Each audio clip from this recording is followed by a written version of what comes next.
దేశ సంస్కృతి సాంప్రదాయాన్ని ప్రతిబింబించే చేతి వృత్తులను ఈ ప్రభుత్వం నిర్లక్ష్యం చేస్తుందని విశ్వ బ్రాహ్మణ అసోసియేషన్ నేతలు ఆవేదన వ్యక్తం చేశారు. ఇటీవల ప్రభుత్వం జరిపిన కుల గణనను సర్వేను తమ వేర్వేరు కులాలుగా విభజించి వేరు చేసిందని, ఇది సరైంది కాదని వారు తీవ్రంగా ఖండించారు.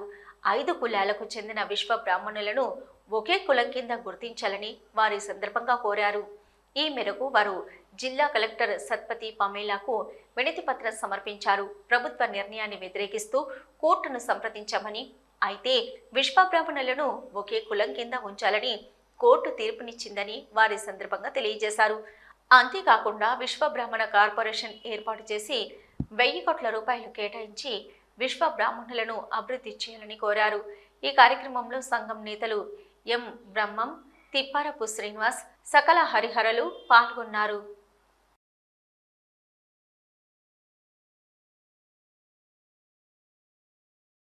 విశ్వ బ్రాహ్మణ సంఘం అన్ని దాయల నుంచి ఈరోజు కలెక్టర్ గారికి మెమోరాండం ఇవ్వడం జరిగింది. ఎందుకంటే మా 5 వృత్తిదారులను కులాలుగా విభజించి ప్రభుత్వం నిర్లక్ష్యం చేయడం వల్ల మా రాష్ట్ర నాయకత్వం, మా రాష్ట్ర అడ్వకేట్లు కోర్టుకు పోయి మా అంతా ఒకటే అని చెప్పి 5 వృత్తిదారులను విశ్వ బ్రాహ్మణులుగా గుర్తించాలని కోర్టు ద్వారా ఆర్డర్ తేవడం జరిగింది.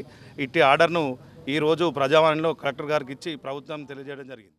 ప్రజావాణిలో రాష్ట్ర ప్రభుత్వం ద్వారా కులగణన ఏర్పాటు చేయడం జరిగితే ఆ కులగణనలో భాగంగా మా విశ్వబ్రాహ్మణ జాతిని చేసుకుంటున్నటువంటి చేతి వృత్తులను కులాలుగా పరిగణించడం జరిగింది. దానికి ఖండిస్తూ మేము మా రాష్ట్ర పెద్దలందరూ కూడా కోర్టుకు వెళ్ళి హైకోర్టు ద్వారా ఆర్డర్ తీసుకురావడం జరిగింది.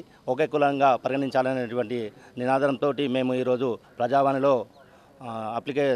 వచ్చిన ఆర్డర్ కాపీని ఇవ్వడం జరుగుతుంది.